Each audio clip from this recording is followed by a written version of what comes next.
बचे अभी। Fourth question है, easy question. If the areas of two similar triangles are equal, prove that they are congruent. अगर दो similar triangles का area equal है, similar triangles हैं और एरिया भी इक्वल है, तो प्रूव करना है वो कॉन्ग्रुएंट हो गए। बहुत इजी क्वेश्चन है और ये एमसीक्यूज में आ सकता है। एमसीक्यूज में अलग तरीके से या यही दे देंगे और वो आपको ट्रू और फॉल्स की कंडीशन की इसमें से कौन सा ट्रू होगा या कौन सा फॉल्स होगा। If area of two similar triangle are equal, तो वो लिख देंगे both triangle are similar and congruent, not similar but congruent, या सिमिलर नॉट कॉन्ग्रुएंट। ऐसे क्वेश्चंस ऑप्शंस आपको दे दिए जाएंगे। तो ये क्लोज्ड एंड वाले क्वेश्चंस होते हैं। क्लोज्ड एंड वाले क्वेश्चंस जिनका एक ही रिजल्ट होता है और फर्दर उनको क्या कह सकते हैं, डिफरेंशिएट नहीं किया जा सकता है। बताऊंगा ये भी, चलो जब एमसीक्यूज करेंगे क्लोज एंड ओपन एंड वाले क्वेश्चंस। तो कंसीडर, हमने दो ट्राइंगल कंसीडर कर लिए। क्वेश्चन में गिवन इंफॉर्मेशन क्या है कि ये दोनों ट्राइंगल सिमिलर हैं और इनका एरिया भी इक्वल है। एक तो पहली बात ये याद रखना, एरिया इक्वल होने से कोई कॉन्ग्रुएंट नहीं हो जाता है, ये आपको 9th क्लास में बताया था। कॉन्ग्रुएंट है तो एरिया इक्वल होगा, लेकिन एरिया इक्वल है तो कॉन्ग्रुएंट होंगे ये जरूरी नहीं है। तो यहाँ पर सीधे मत लिख देना सिंस एरिया इज इक्वल तो ये दोनों कॉन्ग्रुएंट भी होंगे, नो। पहले हम लिख लेते हैं जो जो हमें गिवन वैल्यूज हैं। दोनों ट्राइंगल सिमिलर हैं एंड दोनों का एरिया इक्वल है। अब दोनों ट्राइंगल सिमिलर हैं तो इनकी साइड्स का रेशियो का स्क्वायर इनके एरिया के रेशियो के इक्वल होगा, ये हमें पता है। Since ABC is similar to PQR, area of ABC upon area of PQR sides के रेशियो के स्क्वायर के इक्वल होगा। होता है या नहीं होता है? लास्ट क्लास में बताया था, यस और नो? होता है। लिख दोगे ratio of the areas of similar triangle is equal to square of the ratio, it's not ration, ratio of the corresponding sides. Autocorrect. But दिया क्या है कि दोनों का एरिया इक्वल है, दोनों का एरिया इक्वल है। दोनों का एरिया इक्वल है तो इनका रेशियो क्या होगा, कैंसिल होके दोनों कैंसिल होके क्या बना देंगे। जब दोनों एरिया इक्वल है तो we can cancel out them. तो आंसर क्या आएगा, 1 आएगा। इट मीन्स 1, ये भी 1 के इक्वल, ये भी 1 के इक्वल, ये भी 1 के इक्वल। तीनों साइड्स का जो स्क्वायर है, रेशो का स्क्वायर, वो 1 के इक्वल है।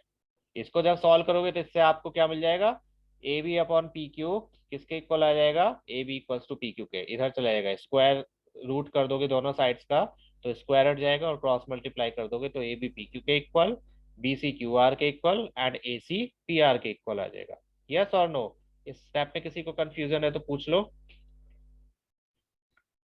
पूछो पूछो। यहाँ तक सही है? किसी को कोई problem? Ridhi, who is Ridhi? चलो मैं एंटर कर लेता हूँ। ठीक है, तो तीनों साइड्स जब इक्वल है तो ये क्या हो गए, कॉन्ग्रुएंट होंगे या नहीं होंगे? जब किसी ट्राइंगल की तीनों साइड्स, रेशियो 1 क्यों होगा, दोनों दोनों का एरिया इक्वल दे रखा है अक्षर, दोनों का एरिया इक्वल है। जब ये दोनों इक्वल है तो ये कैंसिल आउट होके 1 हो सकते हैं। यस और नो अक्षत? यस सलोनी? यस गौरी? है ना, तो इसलिए हमने दोनों इसको भी 1 के इक्वल लिख दिया क्योंकि ये भी एरिया ऑफ इसके इक्वल था, रेशो के इक्वल। ये इसको भी इक्वल्स टू 1 रख दिया, इसको भी इक्वल्स टू 1 रख दिया, जिससे कि सॉल्व करके हमारे पास तीनों साइड्स आ गई इक्वल। और जब तीनों साइड्स इक्वल है तो कौन सा कॉन्ग्रुएंसी रूल लगेगा? इस कॉन्ग्रुएंसी रूल से ये दोनों ट्राइंगल कॉन्ग्रुएंट हो जाएंगे। रिधि के नाम से कौन है, Riddhi, Ridhima I think. Yes Akshar? The rule is SSS। Ojas test क्यों नहीं दिया था? कहाँ गायब थे टेस्ट में?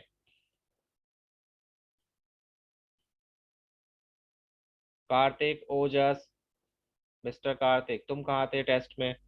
टेस्ट नहीं दोगे तो कैसे? मैसेज बच्चे मैं 1 वीक से बोले जा रहा था कि टेस्ट होगा टेस्ट होगा, और मैंने थर्सडे को भी मैसेज किया था, उसके बाद में सैटरडे को भी किया था। नो, ऐसा नहीं होता है। टेस्ट देना है और मैं आज रात को 8 बजे भेजूंगा तुम्हारे पापा को लिंक। तुम्हें आज टेस्ट देना पड़ेगा उनके सामने बैठ के।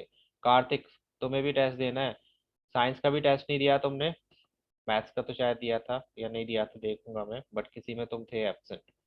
टेस्ट नहीं दोगे बच्चे तो तुम्हें कैसे पता चलेगा कि तुम्हें क्या आता है क्या नहीं आता है, या तुम्हें कहाँ पर कंफ्यूजन है एक्चुअली।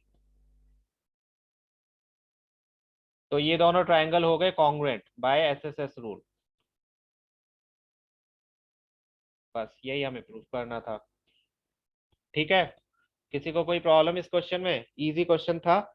ये एमसीक्यूज में आ सकता है। वो कोई भी कंडीशन आपको ऐसी दे देंगे और इसमें से कुछ भी उठा के दे देंगे कि ऐसे केस में बताओ क्या ट्रू होगा। ये ट्रू होगा, ऐसे ये भी दे सकता है किसी ऑप्शन में कि ये इसके इक्वल। कोई साइड्स का रेशियो चेंज करके वो उसके इक्वल, जिसमें से एक चेंज होगा, एक सही होगा एक गलत होगा। तो एमसीक्यूज में भी प्रूफ वाले क्वेश्चंस डिफरेंट डिफरेंट तरीके से आ सकते हैं। वो पूछ सकते हैं कि अगर सिमिलर ट्रायंगल्स का एरिया इक्वल है तो क्या वो कॉन्ग्रुएंट होंगे या नहीं होंगे, या हो सकते हैं या कुछ भी। या फिर कॉन्ग्रुएंट ट्रायंगल है तो क्या वो सिमिलर होंगे या नहीं होंगे, if area is also equal, कुछ भी पूछ सकते हैं। एसएसएस बच्चे, तीनों साइड्स हैं तो एसएसएस क्राइटेरिया। आप चाहो तो ऐसे एस भी लगा सकते हो इसमें, कोई सी भी क्राइटेरिया लग जाएगी। जब ये सिमिलर है तो एंगल बी एंगल क्यू के इक्वल होगा, एंगल आर एंगल इसके होगा सी के इक्वल। तो आप ऐसे एस भी यूज कर सकते हो, दो साइड्स ले लो एक एंगल ले लो, या ए एस भी ले सकते हो। यस, ये भी पूछ सकते हैं अक्षर। लेकिन उस केस में बहुत सारे आंसर्स होंगे क्योंकि ये दोनों ट्रायंगल ऐसे एस से भी हैं, एस एस एस से भी हैं, ए एस से भी हैं, है ना। तो उस केस में वो कुछ ऐसा ऑप्शन दे देंगे जो नहीं अप्लीकेबल होगा, आर एच एस नहीं होगा जैसे इसमें। नॉट नेसेसरली, हमें नहीं पता कि ये राइट एंगल ट्रायंगल है या नहीं है। तो कुछ भी क्वेश्चन दे सकते हैं। तो प्रूफ वाले क्वेश्चन स्किप नहीं करने हैं बिल्कुल भी, प्लीज। ये नेक्स्ट क्वेश्चन है, ये आपने नाइन्थ क्लास में करा था, प्रोबेबली याद हो। एरिया वाला था या नहीं था? एरिया वाला नहीं था, अच्छा। ये वाले क्वेश्चन किया था, मुझे याद नहीं है। तुम लोगों ने किया था नहीं किया था। एनीवेज, ऐसे क्वेश्चन अभी आपका कोऑर्डिनेट ज्योमेट्री में, अच्छा ट्रायंगल हट गया है तो नहीं आएगा, वरना उसमें भी था और इसमें तो है ही। नाइन्थ क्लास में भी 2 बार था ये क्वेश्चन। ऐसे केस में जब भी आपसे ये पूछा जाएगा कि मिड पॉइंट्स को मिलाकर एक ट्रायंगल बनाया गया है, तो आंसर हमेशा एरिया ही पूछते हैं वो। तो एरिया, इसका जो एरिया होता है इसका 1/4 होता है, ये याद रख लो फिलहाल के लिए। कैसे करेंगे वो भी बता रहा हूँ। लेकिन ये याद रखना, जब भी किसी ट्रायंगल की मिड पॉइंट्स को मिलाकर कोई नया ट्रायंगल बनाया जाता है बीच में, तो उसका एरिया हमेशा बड़े ट्रायंगल के एरिया का 1/4 पार्ट ही होता है, ऑलवेज। मिड पॉइंट होने चाहिए, लेकिन याद रखना मिड पॉइंट कैसे होता है अब वो हम प्रूव करते हैं। इसको आप नाइन्थ क्लास में भी प्रूव कर सकते थे जब आपको सिमिलरिटी नहीं आती थी। आप यहाँ पर भी प्रूव कर सकते हो जब आपको सिमिलरिटी आती है। आप कोऑर्डिनेट ज्योमेट्री से भी प्रूव कर सकते हो अगर आपको कोऑर्डिनेट ज्योमेट्री आती है तो, जो कि हम करेंगे इसके बाद में। तो हमने मान लिया ये एक ट्राइंगल है जो क्वेश्चन में दिया हुआ है, इसके मिड पॉइंट्स दिए हुए हैं D E F. Mid point theorem याद है सभी को? Mid point theorem.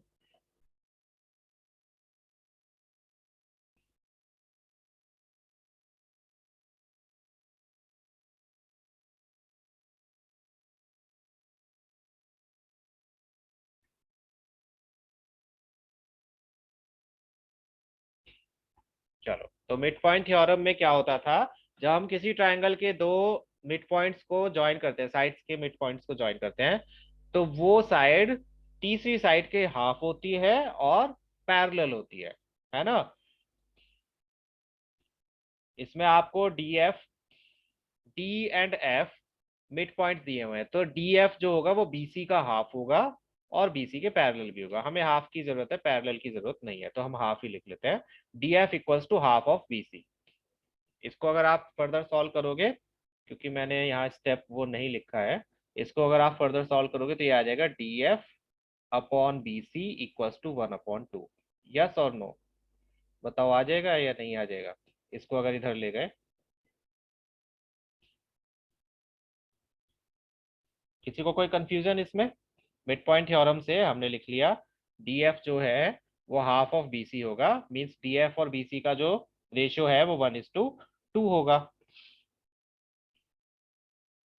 ठीक है, गुड। ऐसे ही हम बाकी दो साइड्स का भी देख लेते हैं। और ऐसा हम क्यों कर रहे हैं? क्योंकि अगर रेशियो इक्वल हो गया साइड्स का, तीनों साइड्स का रेशियो 1:2 1:2 1:2 आ गया, तो ये दोनों ट्राइंगल्स कैसे हो जाएंगे? अगर तीनों साइड्स का रेशियो इक्वल है तो दोनों ट्राइंगल्स कैसे हो जाएंगे? सिमिलर हो जाएंगे साइड एस एस एस से। और अगर ट्राइंगल सिमिलर है तो इनका एरिया का रेशियो किसके इक्वल होगा? इनकी साइड्स के रेशियो के स्क्वायर के इक्वल। 1 नहीं होगा, दोनों का एरिया इक्वल थोड़ी है। एरिया का रेशियो नहीं, एरियाज इक्वल नहीं होंगे बच्चे। ट्राइंगल सिमिलर है तो एरिया इक्वल नहीं होता है, जरूरी नहीं है।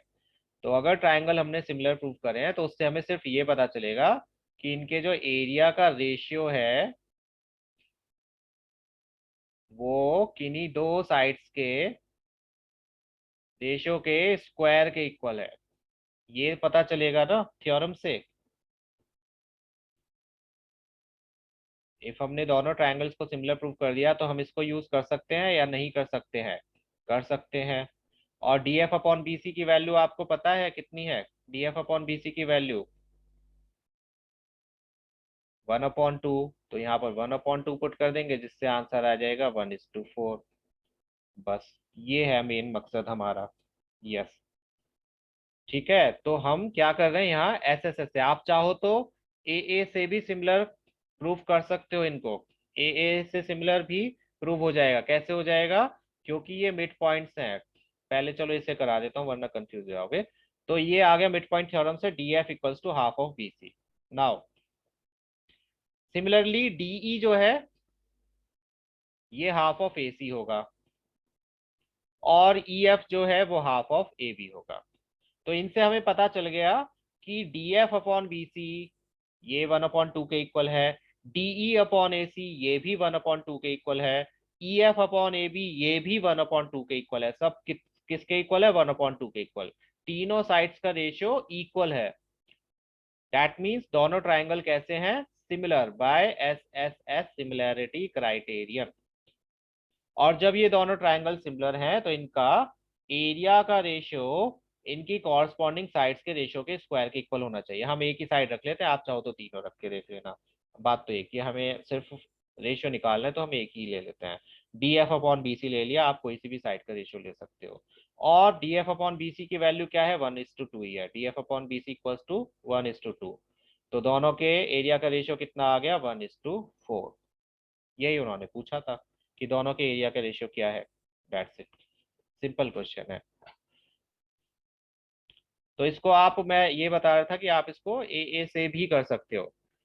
मिड पॉइंट थ्योरम के हिसाब से ये वाली लाइन जो होगी वो पैरेलल होगी किसके? इसके, और हाफ भी होगी। और मिड पॉइंट थ्योरम के हिसाब से ये वाली लाइन पैरेलल होगी इसके तो हाफ भी होगी, तो उससे ये वाला एंगल इसके इक्वल आ जाएगा। फिर इसके ये वाला एंगल इसके इक्वल आ जाएगा। दो एंगल्स इक्वल हो जाएंगे इनके तो ये दोनों सिमिलर भी हो जाएंगे, बट वो बहुत बड़ा प्रोसीजर है तो इसलिए हम उसको नहीं यूज कर रहे हैं। मिड पॉइंट थ्योरम ये होती है, 9th क्लास में थी।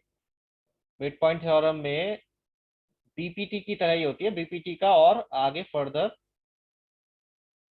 थोड़ा सा एक्सप्लेन्ड रूप है ये। मिड पॉइंट थ्योरम में ये बोला गया है कि अगर हम किसी भी ट्राइंगल की कोई भी दो साइड्स के मिड पॉइंट्स को ज्वाइन करें, मिड पॉइंट्स को, तो उससे जो लाइन बनेगी वो थर्ड साइड के हाफ होगी और थर्ड साइड के पैरेलल भी होगी। ये होती है मिड पॉइंट थ्योरम। देखो पैरेलल तो होगी, ये मिड पॉइंट्स हैं तो 1:1 का रेशियो ये है, 1:1 का रेशियो ये है। तो बीपीटी के कन्वर्स के हिसाब से 1:1 का रेशियो इक्वल है दोनों साइड्स का, तो ये लाइन पैरेलल तो होगी होगी, है ना। और हाफ कैसे होती है वो आपको 9th क्लास में अगर आपने करा था तो वो थ्योरम प्रूव करके दिखाई होगी, आपके कोर्स में शायद थी नहीं last year. That is mid point theorem. किसी को कोई प्रॉब्लम है इस प्रश्न में तो प्लीज पूछ लो। बताइए बताइए। किसी को कोई प्रॉब्लम है तो?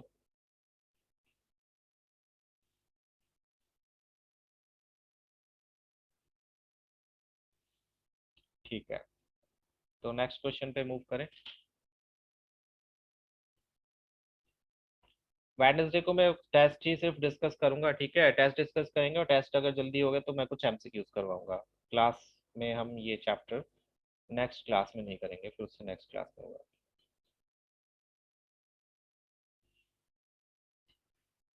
ये फिर से आ गया मीडियन वाला क्वेश्चन, खुद करके देख सकते हो तुम, चलो मैं करा देता हूँ।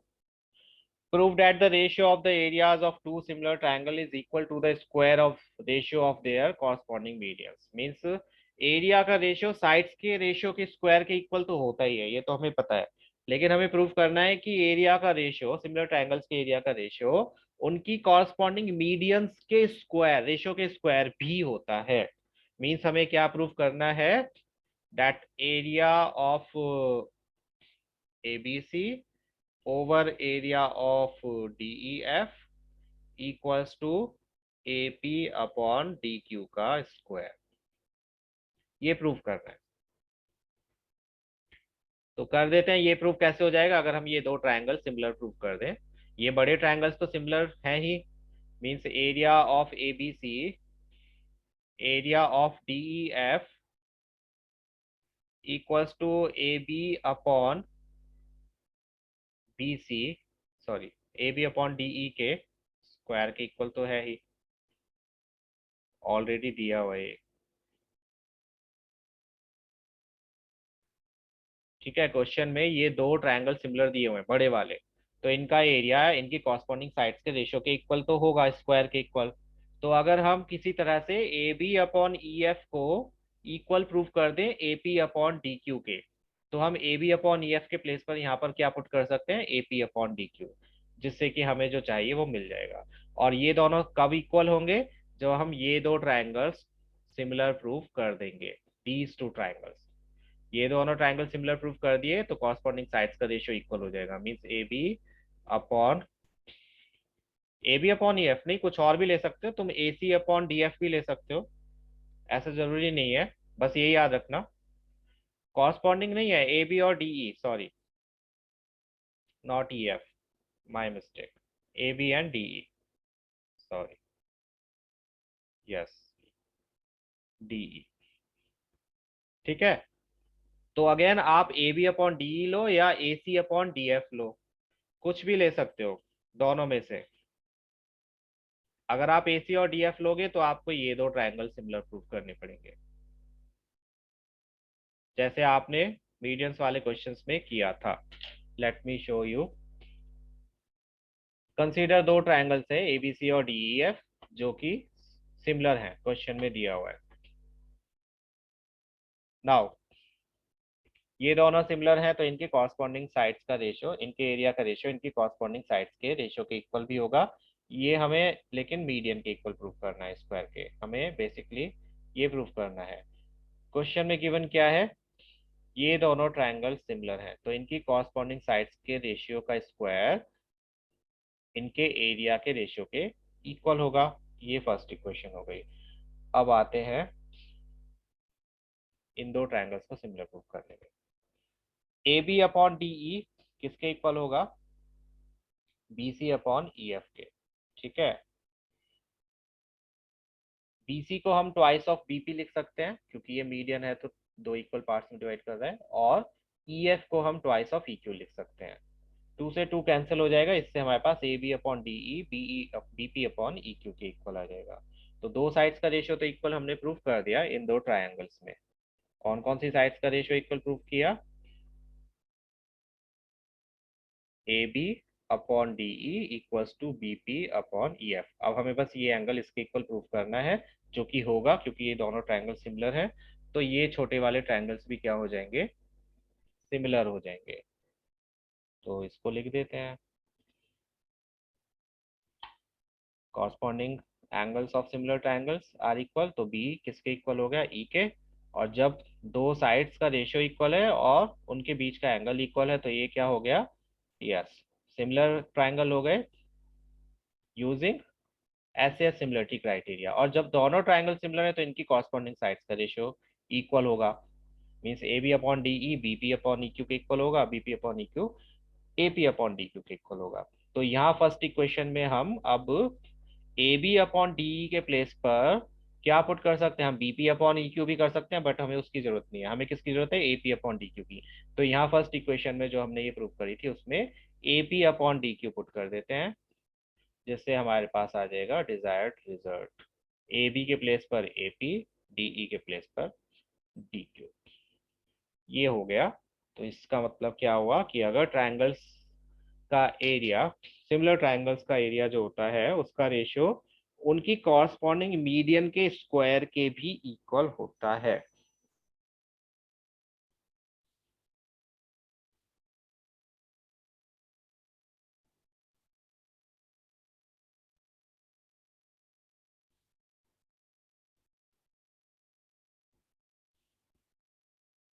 अच्छा एक चीज बताओ, सिंपल सी एमसीक्यू से रिलेटेड ही पूछ रहा हूँ आपसे।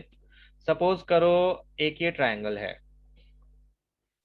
और दूसरा ट्रायंगल, ये दोनों ट्रायंगल सिमिलर हैं, ठीक है, ये दोनों ट्रायंगल सिमिलर हैं और इनकी एक एक साइड दे रखी है।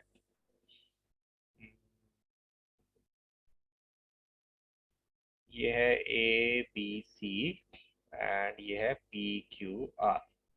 इन्होंने बोला कि, या मैंने बोला A B upon P Q 1:3 के इक्वल है। ये एमसीक्यू में आ सकता है। दो सिमिलर ट्रायंगल्स हैं, गिवन है, आपको प्रूव नहीं करना है, ये सिमिलर हैं और इनकी दो साइड्स का रेशियो, कॉरस्पॉन्डिंग साइड्स का रेशियो दिया हुआ है। तो इनके पेरीमीटर्स का रेशियो क्या होगा?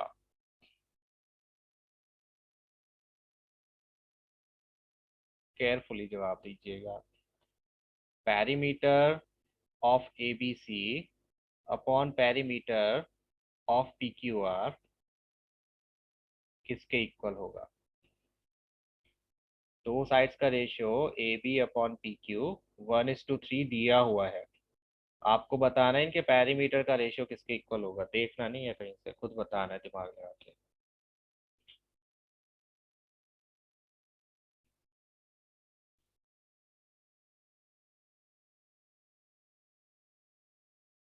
बताइए बताइए। इफ 1:3 साइड्स का रेशियो है तो पेरीमीटर का रेशियो क्या होगा? ये चीज आप याद भी रख सकते हो। अभी तो आप ऑब्वियसली सॉल्व करके देख रहे होगे या दिमाग लगा रहे होगे, बट इसका एक फिक्स आंसर होता है। क्या ये 1:9 के इक्वल होगा? इनके पेरीमीटर का रेशियो 1:9 के इक्वल होगा या 1:6 के इक्वल होगा या कुछ और होगा? बताइए बताइए। मान्यगढ़। ओके, गौरी एंड विनायक ने आंसर दिया।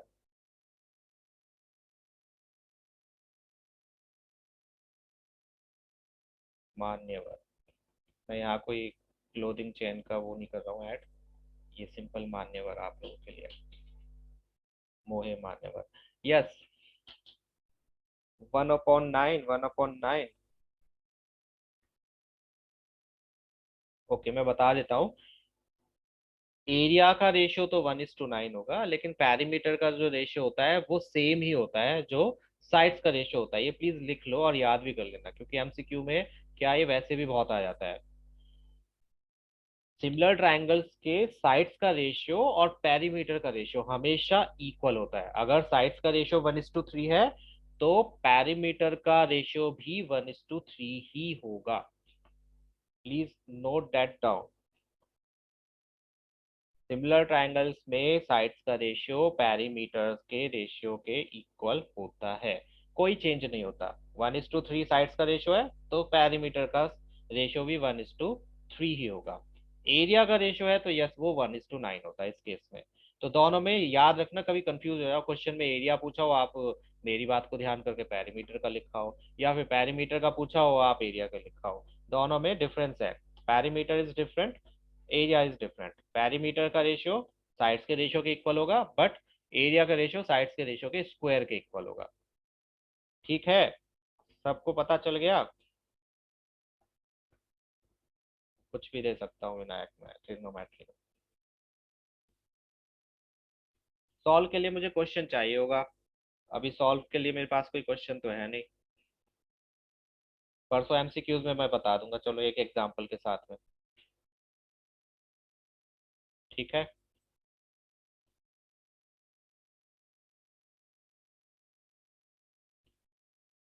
चलो नेक्स्ट क्वेश्चन पे मूव करते हैं।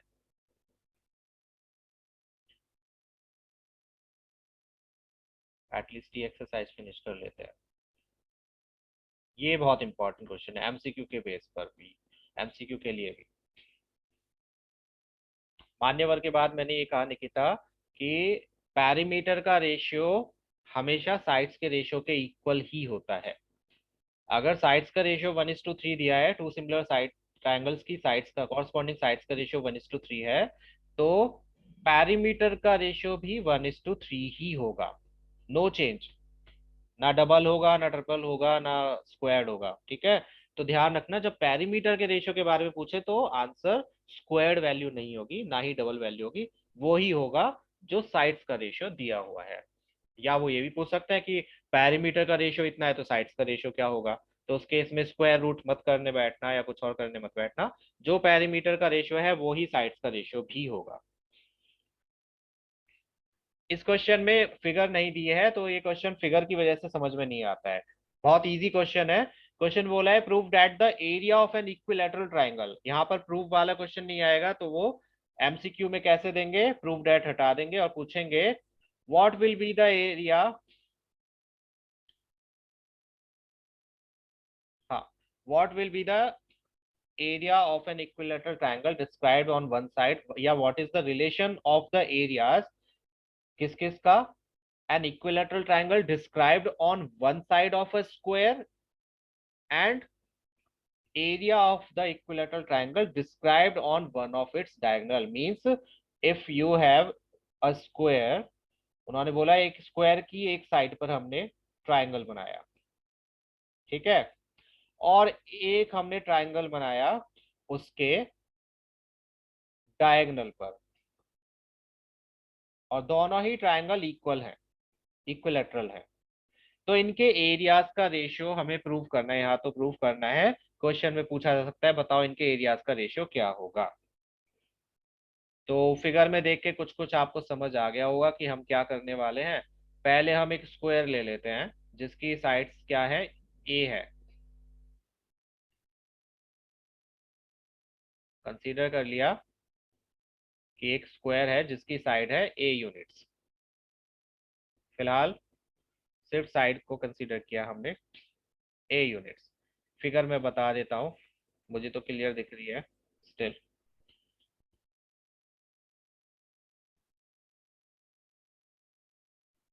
मैं फिगर बना देता हूँ। बच्चे मैंने एंट्री दे रखी है, देखो ज्वाइनिंग ज्वाइनिंग ज्वाइनिंग लिखा आ रहा है, और सलोनी शायद नेटवर्क में प्रॉब्लम है। तीन तीन सलोनी नहीं, चार Saloni trying to enter in the class, so I think it's some network issue. Saloni are you there? अब एंटर कर चुके हो या नहीं?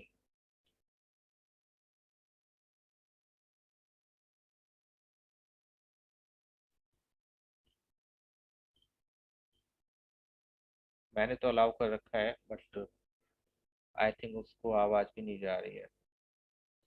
सलोनी, am I audible to you?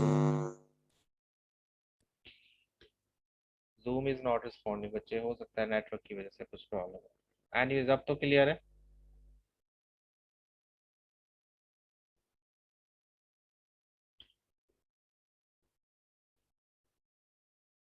चलो, तो फिगर कुछ ऐसी है अक्षत, इफ इट्स नॉट क्लियर।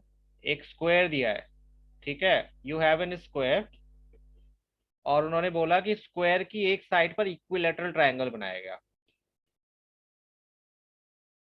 एक साइड पर इक्विलेटरल ट्रायंगल बनाया, और एक ट्रायंगल बनाया इस स्क्वायर के डायगोनल पर, इक्विलेटरल ट्रायंगल ही बनाया। स्क्वायर के डायगोनल पर इक्विलेटरल ट्रायंगल बनाएंगे तो वो कुछ ऐसा बनेगा। कभी इसी को आप वो इक्विलैटरल समझ लो, नहीं, डायगोनल के ऊपर बनाया है तो वो थोड़ा सा स्क्वायर से बाहर जाएगा। That's the figure. सलोनी इसके बाद में दिखाता हूँ। तो हमने क्या किया कि इस स्क्वायर की साइड कंसीडर कर ली ए, ये भी ए है, ये भी ए है, ये भी ए है, और ये भी ए है। तो ये वाला जो ट्रायंगल है इसकी साइड्स कितनी कितनी की हो जाएगी बताओगे? कितने यूनिट्स की होगी इसकी? ये जो इक्विलैटरल ट्रायंगल जो इसकी साइड पर बना है, स्क्वायर की साइड पर हमने जो डिस्क्राइब करा है ट्रायंगल जो कि इक्विलैटरल है, उसकी साइड्स कितने कितने की हो जाएंगी? कितने यूनिट्स की होंगी? क्या कोई बता सकता है? बिल्कुल ए की होगी, क्योंकि इसका बेस ए है और इक्विलैटरल ट्रायंगल है तो सभी साइड्स ए की होगी। करेक्ट। और डायगोनल कितना होता है स्क्वायर का? Yes Gauri, which is a, है ना? स्क्वायर की एक साइड ए है और उसी साइड पर बनाया तो बाकी साइड्स भी इस इक्विलैटरल ट्रायंगल की ए होगी। एंड डायगोनल ऑफ स्क्वायर क्या होता है? √2 साइड। ये होता है डायरेक्ट, वैसे आप पाइथागोरस थ्योरम से निकाल कर दिखाओगे, लेकिन होता ही है √2 साइड, यानी कि √2a या a√2, एक ही बात है। तो अगर ये √2a है तो ये भी कितना होगा? √2a होगा, और ये भी √2a होगा। तो दोनों इस इक्विलैटरल ट्रायंगल्स की साइड्स हमें पता है। क्या दोनों इक्विलैटरल ट्रायंगल सिमिलर होंगे? दुनिया के सभी इक्विलैटरल ट्रायंगल सिमिलर होते हैं, यस और no? All equilateral triangles are similar, yes. S S S B A B किसी भी क्राइटेरिया से हम डायरेक्ट लिख सकते हैं, इसमें आपको प्रूव करने की जरूरत नहीं है। You can write that directly कि इक्विलैटरल ट्रायंगल है तो वो सिमिलर होंगे ही। तो यहाँ पर हम यही करते हैं, पहले हमने स्क्वायर की साइड ए कंसीडर की, हमने डायगोनल को सॉल्व करके दिखाया पाइथागोरस थ्योरम से, जो कि आ गया √2a। नाउ वी हैव दोनों इक्विलैटरल ट्रायंगल्स की साइड्स, और दोनों ट्रायंगल सिमिलर होंगे क्योंकि इक्विलैटरल है, तो इनकी साइड्स के रेशियो का स्क्वायर इनके एरिया के रेशियो के इक्वल होगा। बीसी के प्लेस पर बीसी यानी कि इस वाले ट्रायंगल की साइड रखी, और एसी के प्लेस पर एसी यानी कि बड़े वाले ट्रायंगल की साइड रखी, which is A and √2a। दोनों को सॉल्व किया तो आंसर आ गया 1, ये 4 होगा, नॉट, हाँ 1:2, सॉरी, ठीक है, 1:2। तो इसका मतलब क्या हुआ? बीसीपी का एरिया हाफ ऑफ एसीक्यू है, यानी कि area described on one side of square equals to half area of equilateral triangle described on its diagonal. तो ये एमसीक्यू में इसी तरह से आ सकता है कि अगर ऐसी कोई फिगर होगी या ऐसे कोई ट्रायंगल्स बनाए जाएंगे तो उनके एरियाज का रेशियो क्या होगा, दे कैन आस्क यू। उसमें ध्यान रखना वो ऑप्शन 1:2 भी दे सकते हैं और 2:1 भी, ये दोनों ही ऑप्शन होंगे, आंसर तो दोनों ही करेक्ट होंगे, लेकिन किस बेस पर? आप यहाँ पर देखोगे कि बात पहले किसकी हुई है, बात पहले किसकी हो रही है? Area of an equilateral triangle described on one side of square, means पहले आप साइड वाले का रेशियो रखोगे 1:2, नॉट 2:1। रिजल्ट, विच रिजल्ट बच्चे,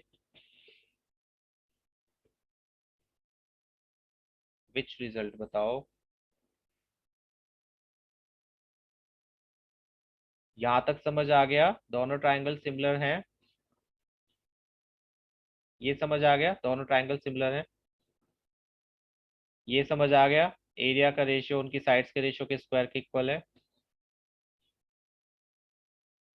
बताओ अक्षत तुम, ये समझ आ गया बीसी के प्लेस पर ए और एसी के प्लेस पर √2a क्यों लिखा? यस और नो? फिर ए का स्क्वायर, √2 का स्क्वायर क्या होता है? 2 होता है, और ए का स्क्वायर ए स्क्वायर होता है, ये समझ आ गया?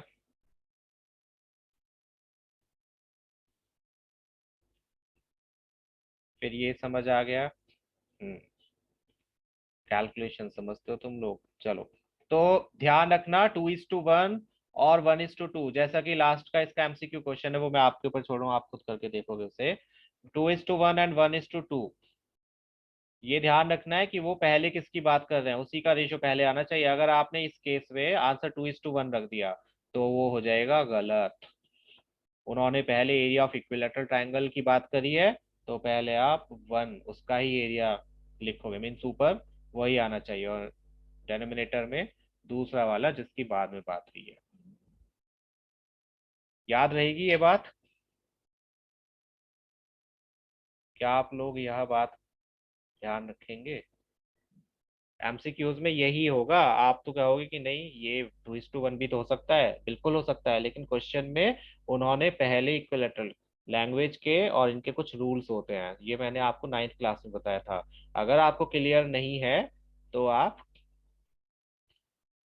उसके सेंटेंस को देख लो। जैसे डिफरेंस में बहुत बच्चे वो करते हैं, प्रॉब्लम क्रिएट करते हैं, उनको डिफरेंस का मीनिंग ही नहीं पता। अगर आपसे ये पूछा जाए कि एक्स और वाई दो नंबर्स हैं और उनका डिफरेंस 20 है।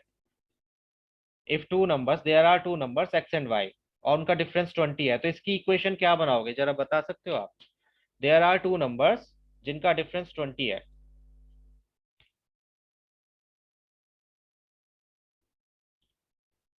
Okay, anyone else? No Vinayak. देखो यहाँ पर ही आप लोग रॉन्ग हो, क्योंकि यहाँ पर हमें इंफॉर्मेशन नहीं दी। डिफरेंस का मतलब होता है हमेशा हम बड़ी वैल्यू में से छोटी वैल्यू को माइनस करते हैं। आपको कैसे पता कि एक्स बड़ा है वाई बड़ा है? यू हैव नो आइडिया कि एक्स बड़ा है, तो आप इस केस में आप दो इक्वेशन बनाओगे, X minus Y equals to 20 भी हो सकता है, Y minus X equals to 20 भी हो सकता है। जैसे सपोज करो एक राम है और एक श्याम है, और मैंने बोल दिया कि इन दोनों की एज का डिफरेंस 15 साल है, तो आपको कैसे पता कि राम बड़ा है या श्याम बड़ा है? डिफरेंस हमेशा पॉजिटिव ही आता है, डिफरेंस का आंसर कभी भी नेगेटिव नहीं आता है। डिफरेंस का मतलब होता है हम बड़ी वैल्यू में से छोटी वैल्यू को माइनस कर रहे हैं। अब इस केस में हमें नहीं पता राम की एज ज्यादा है या श्याम की एज ज्यादा है, तो आप आर माइनस एस भी 15 रखोगे और एस माइनस आर भी 15 रखोगे। Got it? ये फिर आपको दो कंडीशन लेके सॉल्व करना पड़ेगा question, if it is not given कि कौन बड़ा है। तो ऐसे क्वेश्चंस में मोस्टली आपको बोला जाता है where X greater than Y या Y greater than X, that's why आप एक्स माइनस वाई लिखोगे, या इस केस में वाई माइनस एक्स लिखोगे। क्लियर? आपको तो ये लगेगा कि हमने तो सही लिखा था, दोनों नंबर्स का डिफरेंस 20 है, तो ये गलत क्यों हुआ? ये गलत इसीलिए हुआ क्योंकि आपको नहीं पता था कि एक्स बड़ा है या वाई बड़ा है। तुम्हारी और तुम्हारी मम्मी की एज में सपोज करो 20 ईयर्स का डिफरेंस है, तो उसका मीनिंग क्या होगा? आप अपने में से मम्मी की एज थोड़ी माइनस करोगे, मम्मी की एज में से अपनी एज माइनस करोगे। नो, आंसर में नेगेटिव पॉजिटिव का फर्क आएगा अक्षर। Yes, first number is greater, और अगर नहीं दिया है तो आप फिर दोनों कंडीशंस लेकर चलोगे। If there are two numbers, अगर ये बोला if there are two numbers and their difference is this, तो उस केस में आपको नहीं पता कौन सा फर्स्ट नंबर है कौन सा सेकंड है ना, तो उस केस में आप दोनों लेकर चलोगे। यस निकिता, दोनों अक्षर, दोनों ही लेकर चलोगे। अगर आपने ऑप्शनल करी होगी लीनियर इक्वेशंस इन टू वेरिएबल्स की, उसमें जो फर्स्ट क्वेश्चन है ए बी और सी, कुछ एज सूजी वाला एज एज का कुछ क्वेश्चन है, उसमें आपको दो तीन तीन इक्वेशन बनानी पड़ती है, क्योंकि आपको नहीं पता किसकी एज ज्यादा है किसकी एज कम है। तो आपको एक तो एज बनानी पड़ती है जिसमें एक की एज आप ज्यादा लेते हो, और दूसरी इक्वेशन बनाते हो जिसमें दूसरे की एज ज्यादा लेते हो, उसमें आपको तीन चार इक्वेशन बनानी पड़ती है, है ना? तो वही केस यहाँ पर भी है। अगर ऐसा केस आता है तो आपको दोनों ही कंडीशंस को लेके चलना पड़ेगा। फिर लास्ट में उनमें से एक कंडीशन में आंसर आपका नेगेटिव आएगा या कुछ ऐसा आएगा जो एक्सेप्टेबल नहीं होगा, तो उस फिर कंडीशन को आप छोड़ दोगे सॉल्व करना, फिर दूसरी कंडीशन के साथ में आप कैरी ऑन करोगे। ये लैंग्वेज एमसीक्यूज में बहुत मैटर करेगी। इसका लास्ट वाला क्वेश्चन आप खुद कर लोगे। सलोनी, आप ये स्लाइड देखना चाह रहे थे, इसके आगे नहीं है कुछ भी, ये वाली एक्सरसाइज बस यहीं पर फिनिश है, इसका लास्ट क्वेश्चन आप खुद देख लोगे। इसको देख लो सलोनी, मुश्किल नहीं है क्वेश्चन, जैसा आप मीडियन वाले कर चुके हो वैसे ही क्वेश्चन है। तो अगर किसी स्टेप में डाउट है यू कैन आस्क मी। बाकी नेक्स्ट क्लास में आप लोग पाइथागोरस थ्योरम नहीं करोगे, वो हम नेक्स्ट टू नेक्स्ट क्लास में करेंगे। नेक्स्ट क्लास में हम टेस्ट डिस्कस करेंगे मैथ्स वाला, जिसमें काफी बच्चों के कुछ कंफ्यूजन्स हैं। हालांकि एक दो ही क्वेश्चन है जिसमें कंफ्यूजन है, तो वो 15-20 मिनट्स में हो जाना चाहिए होगा, और उसके बाद में मैं एमसीक्यूज जो हम प्रीवियस क्लास में करने वाले थे वो वाले एमसीक्यूज करेंगे। करीब 14-15 एमसीक्यूज है सिमिलरिटी से रिलेटेड। पेपर पेन लेकर बैठोगे, वो एमसीक्यूज लिख भी लोगे। इंपॉर्टेंट एमसीक्यूज हैं, और इस चैप्टर में से आए तो उनमें से एक ना एक क्वेश्चन जरूर आ जाएगा। तो वो एमसीक्यूज हम करेंगे और टेस्ट को डिस्कस करेंगे एंड फिर हम छुट्टी करेंगे। अब किसी को कोई डाउट है किसी भी बात में तो प्लीज पूछ लो, पढ़ाई से रिलेटेड। कभी पता चला पर्सनल क्वेश्चंस पूछ रहे हो या बता रहे हो। क्वेश्चन पूछा था बच्चे? कब पूछा था?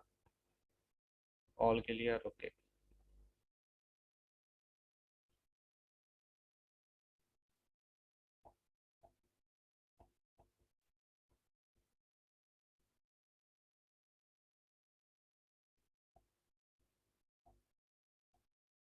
लास्ट वाला क्वेश्चन सब कर लेना। लास्ट वाले क्वेश्चन के जो एमसीक्यूज के ऑप्शन दिए हुए हैं, एमसीक्यू टाइप क्वेश्चन इंपॉर्टेंट है बट बहुत इजी है। उसमें दो साइड्स का रेशो दिया है और एरिया का रेशो बताना है, या एरिया का रेशो दिया है साइड्स का रेशो बताना है। तो वही याद रखना कि जिसकी पहले बात हो रही है या जिसका रेशो पूछा है उसी ऑर्डर में आपको बताना है, क्योंकि उसमें 1:4 भी दिया है, 4:1 भी दिया है, आई गेस ऐसा कुछ है। तो कंफ्यूज नहीं हो जाना कि कौन सा आंसर दे। बाकी टेस्ट जिस जिसका नहीं हुआ वो आज दे देना, ओजस, कार्तिक। और प्लीज जिस जिसकी फी सबमिट नहीं है वो फी भी सबमिट करा दो। और सिमिलरिटी से रिलेटेड जो क्वेश्चंस हैं उनकी प्रैक्टिस कर लो। बाकी हम पाइथागोरस थ्योरम वाले जो क्वेश्चंस हैं वो तो नेक्स्ट टू नेक्स्ट क्लास से करेंगे, वो थोड़ी लंबी एक्सरसाइज है। उसमें से कुछ कुछ क्वेश्चंस मैं स्किप कराऊंगा जो कि एक जैसे ही क्वेश्चंस हैं, वो आप खुद से करके देखोगे। 17 क्वेश्चंस, यस। उसमें लास्ट के 3 क्वेश्चंस बहुत इंपॉर्टेंट हुआ करते थे, अब तो नहीं है क्योंकि प्रूफ वाले क्वेश्चंस हैं वो। उनमें से एक क्वेश्चन फिक्स था जो आना ही आना है। 13, 14 और 15 3 क्वेश्चंस थे जिसमें से एक क्वेश्चन आना ही आना होता था बोर्ड्स में, पक्का 101%। लेकिन वो प्रूफ वाले क्वेश्चंस हैं, तो आई डोंट थिंक कि वो उस वे में आ सकते, क्योंकि उसमें एमसीक्यू भी नहीं बन सकता, बहुत मुश्किल है उसमें से एमसीक्यू बनाना। स्टिल करके तो देखेंगे ही। Okay Kartik, good. साइंस का टेस्ट नहीं दिया था कार्तिक तुमने?